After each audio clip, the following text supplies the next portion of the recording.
El siguiente programa es familiar. Puede contener escenas de violencia moderada. No contiene escenas de sexo. Para mayor comprensión de los menores de edad, debe ser visto en compañía de un adulto responsable.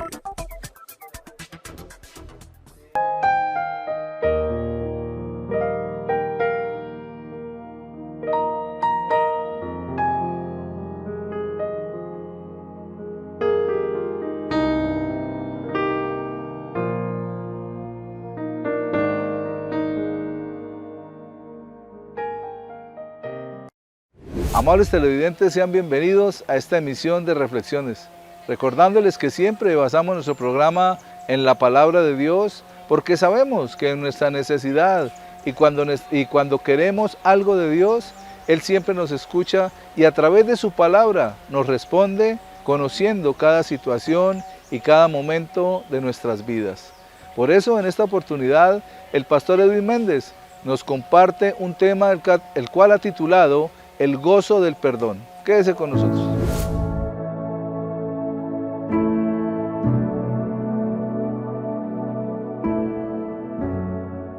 ¿Cuántos nos sabemos de memoria el Padre Nuestro? Hay una parte final del Padre Nuestro que dice: Señor, perdóname como yo perdono a los que me ofenden. Quiero hacerles esa pregunta. Eso es un trato que uno le está haciendo a Dios. Usted le está diciendo a Dios que lo perdone como usted perdona. Así que hágase esa pregunta. ¿Usted ha perdonado a aquellos que lo han ofendido?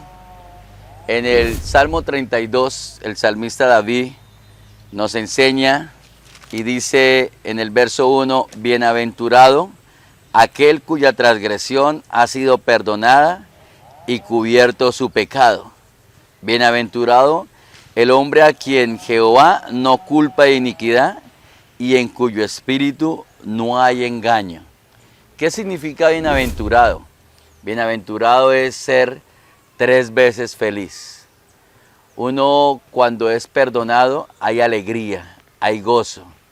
Pero también cuando uno perdona a aquellos que nos ofenden, uno también se quita una carga y empieza a tener paz, alegría, restauración, tranquilidad. Y quiero hacerles una pregunta. ¿Usted es verdaderamente feliz? Bienaventurado es ser 3 veces feliz. Escuchen bien, 3 veces feliz. Y pues en este salmo nos enseña lo que es la alegría o el gozo de ser perdonado. Y el salmista nos enseña en el verso 3, mientras callé, se envejecieron mis huesos en mi gemir todo el día. Hay 3 áreas que son afectadas cuando no perdonamos o cuando no recibimos perdón. A veces somos duros cuando alguien viene a pedirnos perdón y empezamos a soltar cargas, a soltar quizás resentimientos cuando alguien nos viene a pedir perdón. Pero también se nos es muy difícil ir a pedir perdón y reconocer nuestros errores. Dios nos hizo a nosotros con una conciencia que nos acusa, que nos dice que está bien y que está mal. Y hay 3 áreas que hace que esa culpabilidad, esa conciencia que nos acusa y que nos hace culpables, que afectan nuestra vida. Y esa es la primera área, el área física. Mientras callé, se envejecieron mis huesos. Yo le invito a que en este tiempo usted no calle, que usted vaya a aquel familiar, que vaya a aquella persona y arregle las cosas, porque eso trae enfermedad a una vida, trae amargura. En el caso de David, dice que sus huesos se envejecieron.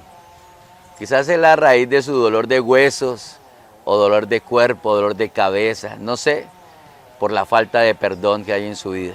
Pero también de pedirle perdón a Dios, de reconocer sus errores y de aceptar ese perdón de Dios. La segunda área que afecta la culpabilidad o el no perdonar es el área emocional. Entonces dice en la parte B del verso 3, en mi gemir todo el día. En mi gemir todo el día. Hay personas que cuando están solas en su cuarto empiezan a llorar y quedan dormidos llorando. Se acuestan llorando y cuando se despiertan vuelve otra vez ese lloro, ese gemir de su alma, porque no ha recibido el perdón de Dios, pero tampoco ha podido perdonar. Para nosotros perdonar a los que nos ofenden, debemos también ser restaurados y perdonados primero en nuestro interior, y es Dios quien hace eso. Y lo tercero es el área económica, y dice el verso 4, porque de día y de noche se agravó sobre mí tu mano, y se volvió mi verdor en sequedades de verano. O sea, estas maticas que usted ve aquí alrededor que están verdes, imagínense las secas, amarillas, ¿cómo se ven mejor? Verdes, bonitas. Bueno, la parte económica es afectada también cuando no hemos perdonado y tampoco cuando no hemos aceptado el perdón de Dios. Dios quiere prosperarnos y Dios quiere que hoy usted decida perdonar y también ser perdonado.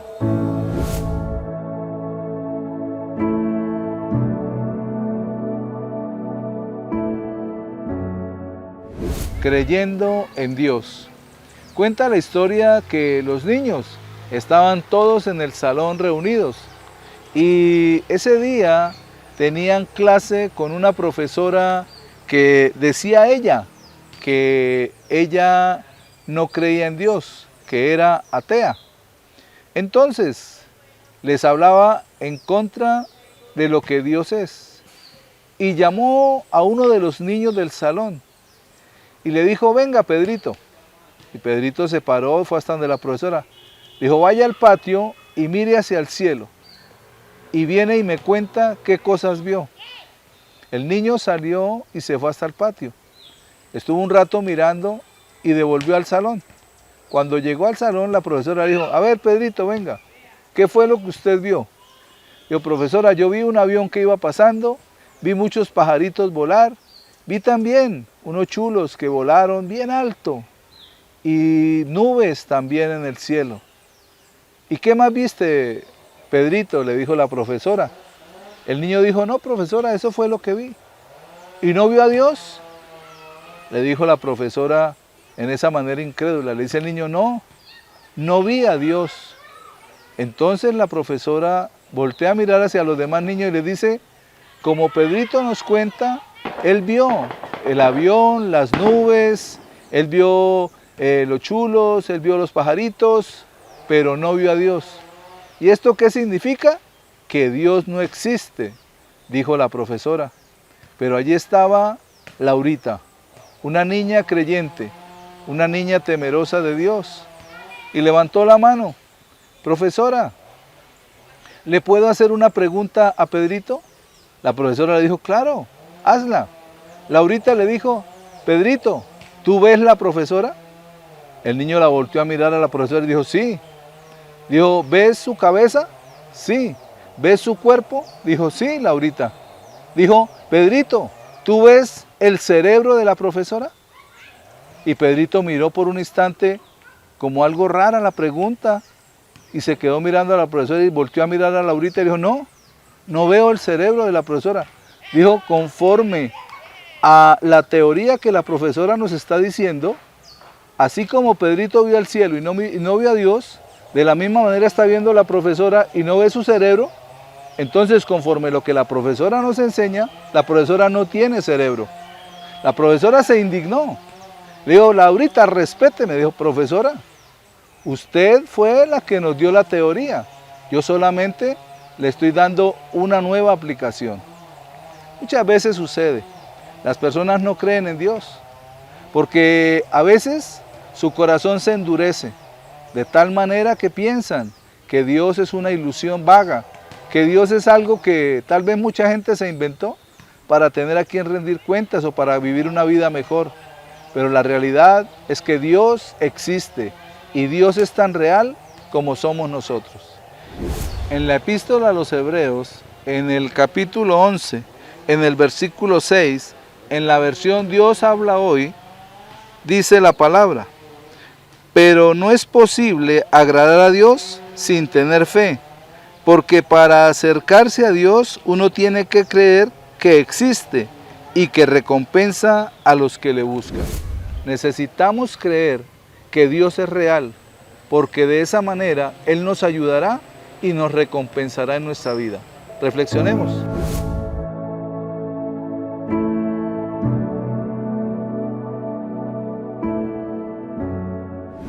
Y Dios quiere restaurar su economía. Y para que esa economía sea restaurada, esas finanzas, simplemente está en sus manos. Que usted pueda perdonar, pero también recibir perdón. Y cuánto más en este tiempo que necesitamos ser prosperados. Quiero enseñarles también unos pasos que nos enseña el Salmo 32 para ser restaurados en nuestro corazón y en nuestra alma. Y lo primero para ser restaurado es tener un genuino arrepentimiento. En el verso 5 del capítulo 32 de Salmos dice: mi pecado te declaré y no encubrí mi iniquidad. Dije: confesaré mis transgresiones a Jehová, y tú perdonaste la maldad de mi pecado. ¿Qué es un arrepentimiento? El reconocer nuestros errores, el reconocer que hemos fallado. No hay nada más lindo que una persona reconozca sus propios errores, que reconozca cuando ha fallado, ¿sí?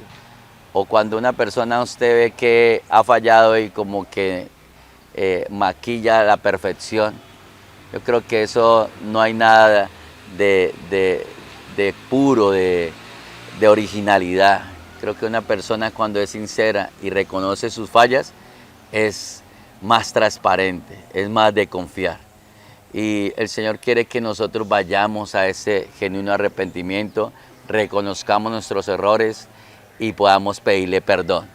Lo segundo es la confesión, que está en la parte B. En la parte B del verso 5 dice: confesaré mis transgresiones a Jehová y tú perdonaste mis pecados.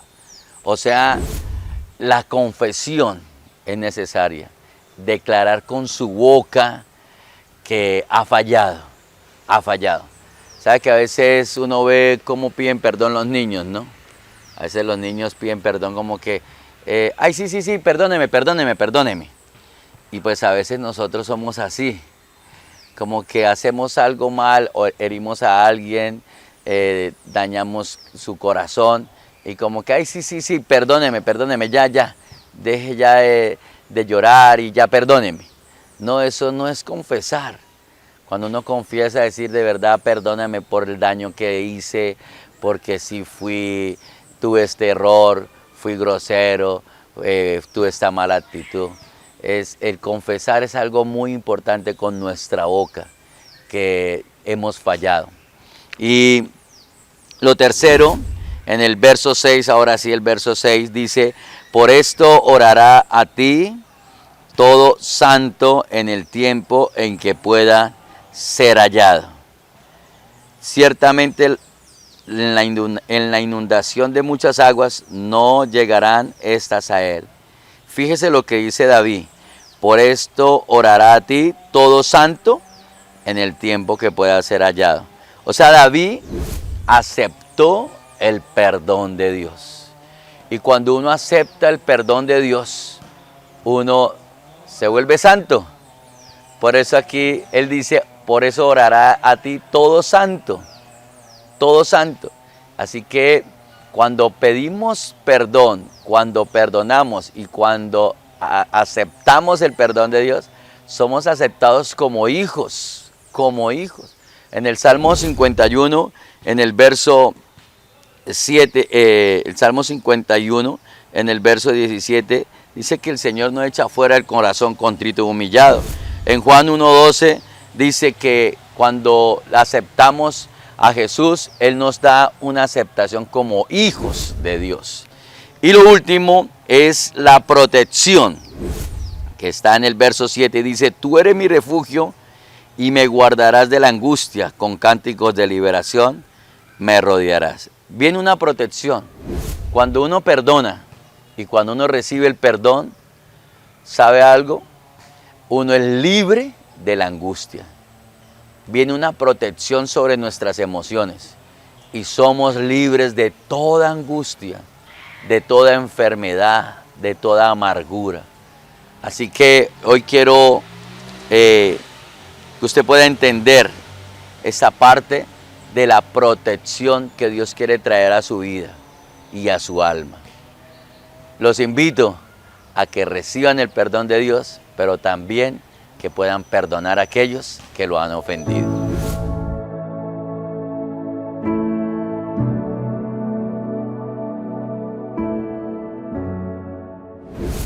Con el tema que nos comparte el pastor Edwin Méndez, nos está hablando de la necesidad de perdonar para ser perdonados. Cuando el Padre Nuestro dice, Padre, perdona nuestras ofensas, como también nosotros perdonamos a los que nos ofenden, vemos que estamos poniendo primero el perdón nuestro para poder recibir el perdón. Y como nos decía el salmista en lo que el pastor leyó, estamos allí para recibir esa gracia y esa misericordia de Dios, porque Él fortalece nuestros huesos, fortalece nuestro espíritu y fortalece nuestra alma. Y de esa manera reconocer que Él es el único que nos puede perdonar, pero también que nos da la oportunidad de ser perdonadores. Vamos a un corte de comerciales y ya regresamos con reflexiones.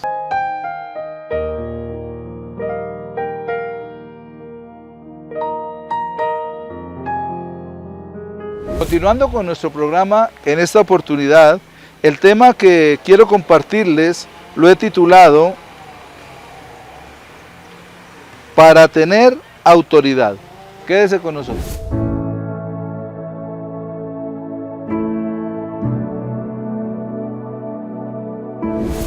Es muy importante entender y comprender el principio de autoridad. Cuando lo conocemos y lo entendemos, podemos nosotros también ejercerlo. Y es un llamado que se nos hace a través de la palabra. Por eso, para tener autoridad, necesitamos sujetarnos a una autoridad.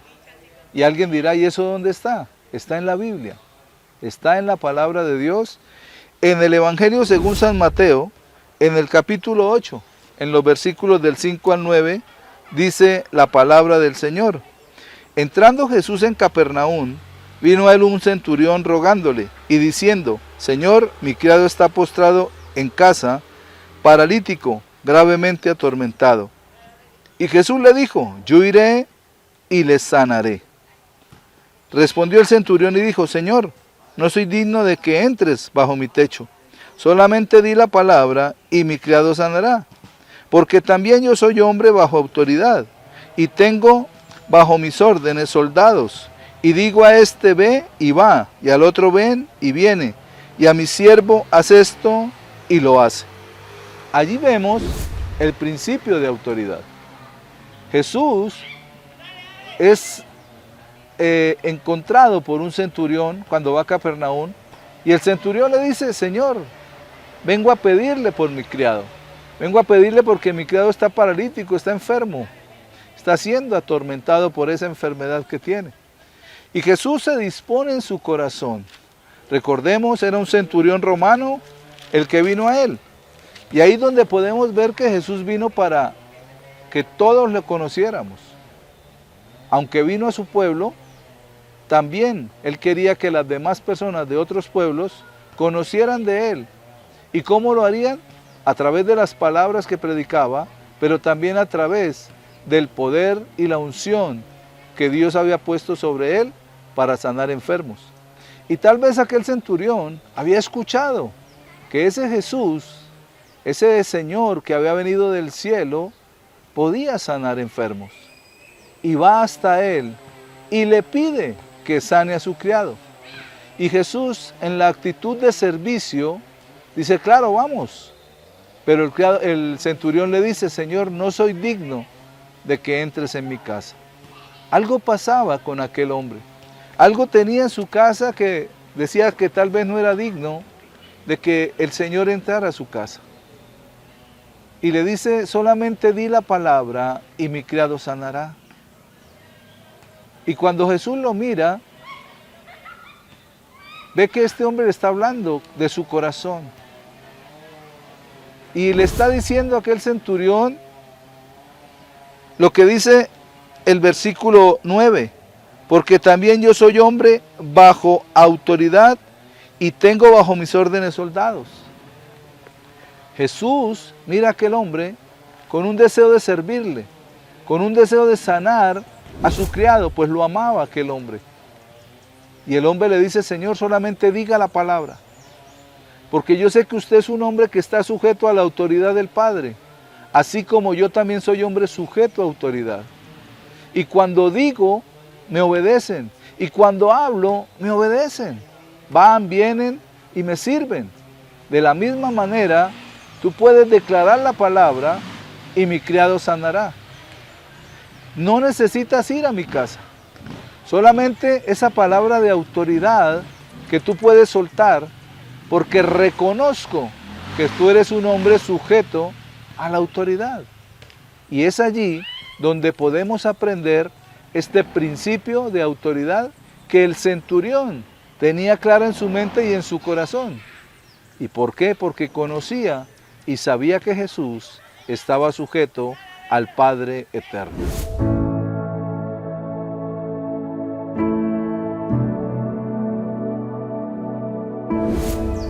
Libertad. Cuenta la historia de un hombre que estaba preso en la cárcel. Antes de ser condenado a muerte en la silla eléctrica, le preguntaron cuál era su último deseo.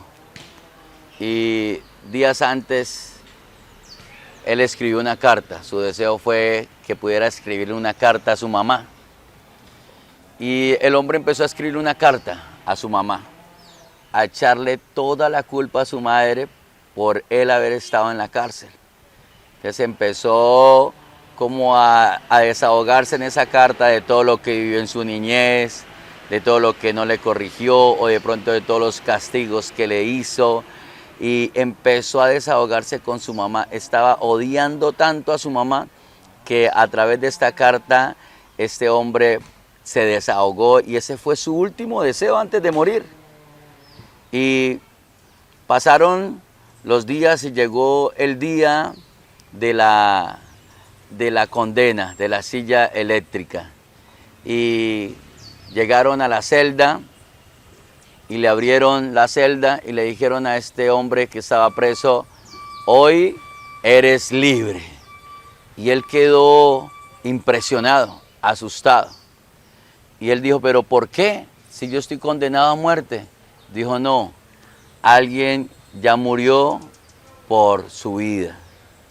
Y él decía, ¿pero quién? ¿Quién? Dijo, aquella persona que usted le envió la carta, vino y aceptó que poder estar en la silla eléctrica a cambio de usted. Y él decía, ¿pero cuál es esa persona? Claro, no había dado cuenta, era su mamá. Su mamá entregó la vida para que él fuera libre de la cárcel. ¿Sabe? Dice en primera de Pedro 2:24, quien llevó él mismo nuestros pecados en su cuerpo sobre el madero, para que nosotros, estando muertos a los pecados, vivamos a la justicia, y por cuya herida fuiste sanado. Esto fue lo que hizo Jesús por nosotros. Murió por nuestros pecados. La paga de nuestra paz fue sobre él, y por sus heridas somos nosotros curados. Reflexionemos.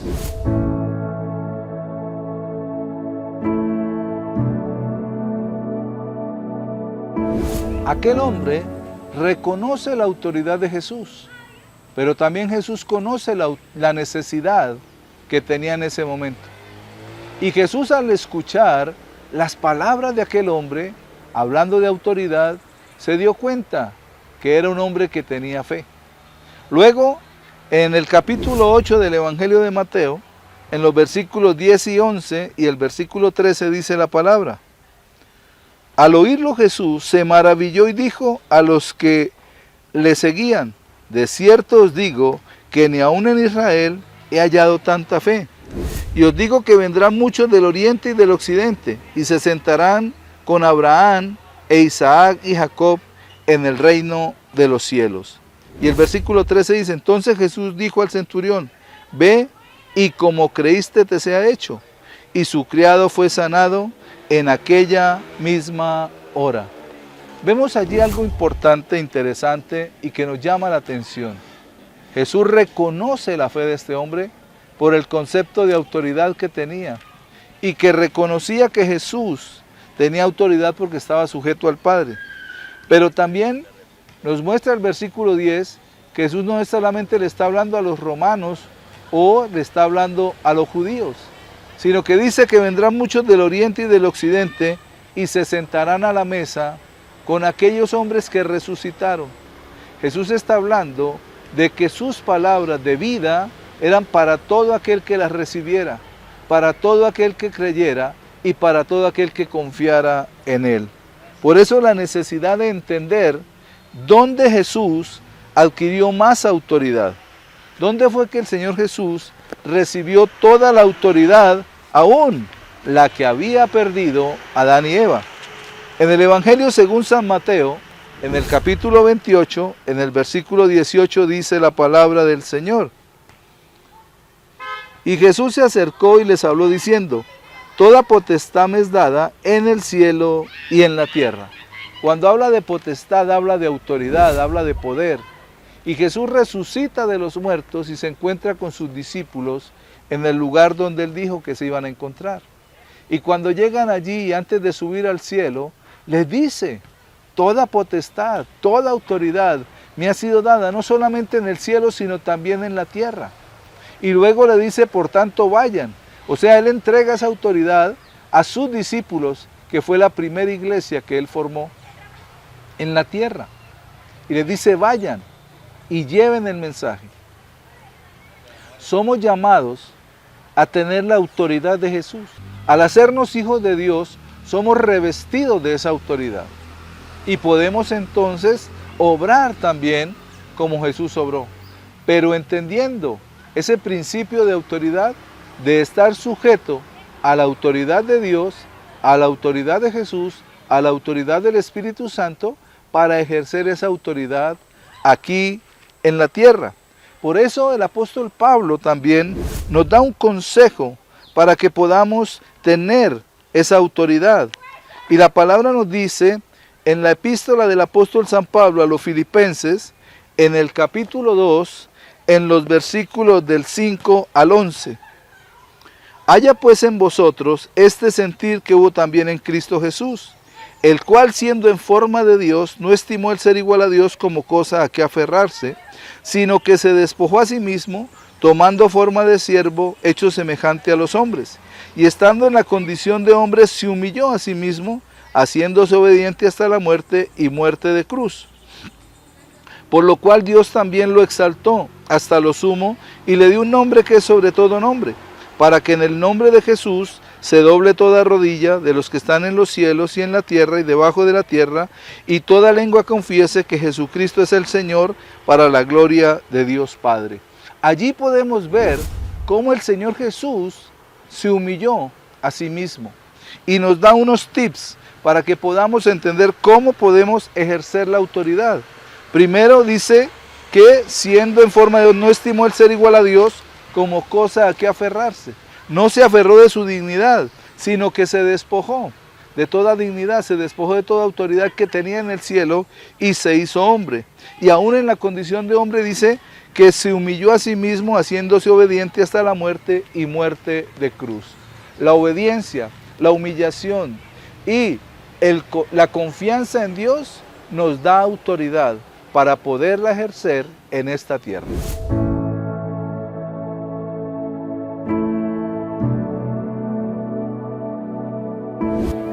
Para tener autoridad necesitamos sujetarnos a una autoridad, y no solamente a la autoridad de Dios, sino a la autoridad terrenal, porque también Dios colocó pastores, maestros, evangelistas, profetas, apóstoles, para que sujetos a esas autoridades podamos también ejercer nuestra propia autoridad que viene de parte de Dios. Amables televidentes, agradeciéndoles por recibirnos en sus hogares durante esta media hora y compartir juntos la palabra de Dios a través de nuestro programa Reflexiones.